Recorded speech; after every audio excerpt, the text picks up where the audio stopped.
Hi, this is Mrs. Bash. My great-grandma used to read me the stories of Miss Beatrix Potter, and one of my favorites is The Tale of Mr. Jeremy Fisher, written in 1906. So I'm going to read that to you. Once upon a time, there was a frog called Mr. Jeremy Fisher. He lived in a little damp house amongst the buttercups at the edge of a pond. The water was all slippy-sloppy in the larder and in the back passage. But Mr. Jeremy liked getting his feet wet. Nobody ever scolded him, and he never caught a cold. He was quite pleased when he looked out and saw large drops of rain splashing in the pond. "I will get some worms and go fishing and catch a dish of minnows for my dinner," said Mr. Jeremy Fisher. "If I catch more than 5 fish, I will invite my friends, Mr. Alderman Ptolemy Tortoise and Sir Isaac Newton. The alderman, however, eats salad." Mr. Jeremy put on a mackintosh and a pair of shiny galoshes. He took his rod and basket and set off with enormous hops to the place where he kept his boat. The boat was round and green and very like the other lily leaves. It was tied to a water plant in the middle of the pond. Mr. Jeremy took a reed pole and pushed the boat out into open water.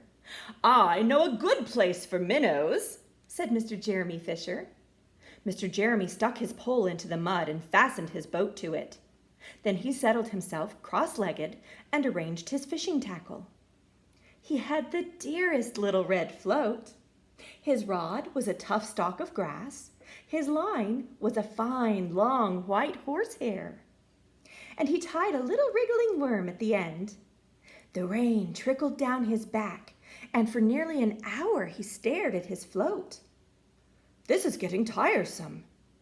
I think I should like some lunch," said Mr. Jeremy Fisher. He punted back amongst the water plants and took some lunch out of his basket. "I will eat a butterfly sandwich and wait till the shower's over," said Mr. Jeremy Fisher. A great big water beetle came up underneath the lily leaf and tweaked the toe of one of his galoshes. Mr. Jeremy crossed his legs up shorter, out of reach, and went on eating his sandwich. Once or twice, something moved about with a rustle and a splash amongst the rushes at the side of the pond. "I trust that is not a rat," said Mr. Jeremy Fisher. "I think I had better get away from here."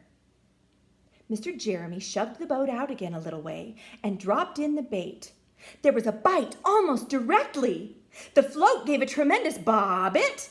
"A minnow! A minnow! I have him by the nose!" cried Mr. Jeremy Fisher, jerking up his rod.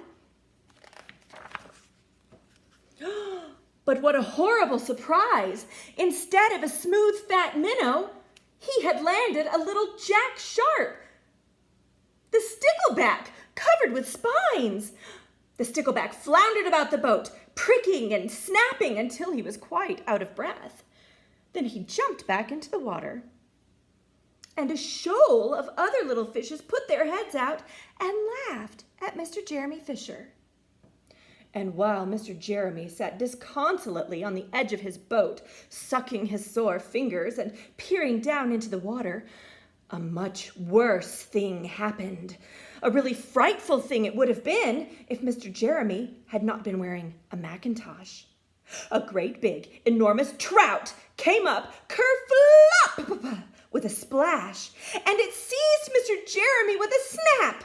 "Ow, ow, ow!" And then it turned and dived down to the bottom of the pond. But the trout was so displeased with the taste of the mackintosh that in less than half a minute, it spat him out again. And the only thing it swallowed was Mr. Jeremy's galoshes.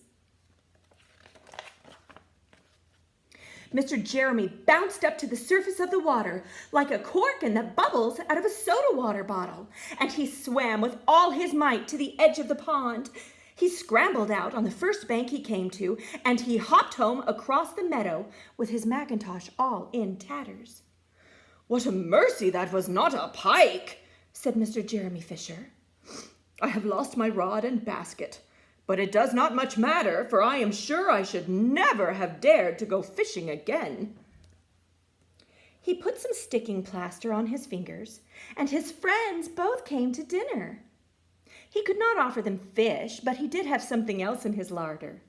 Sir Isaac Newton wore his black and gold waistcoat, and Mr. Alderman Ptolemy Tortoise brought a salad with him in a string bag.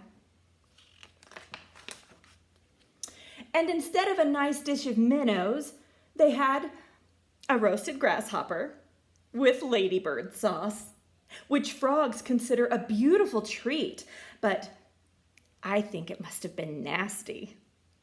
The end.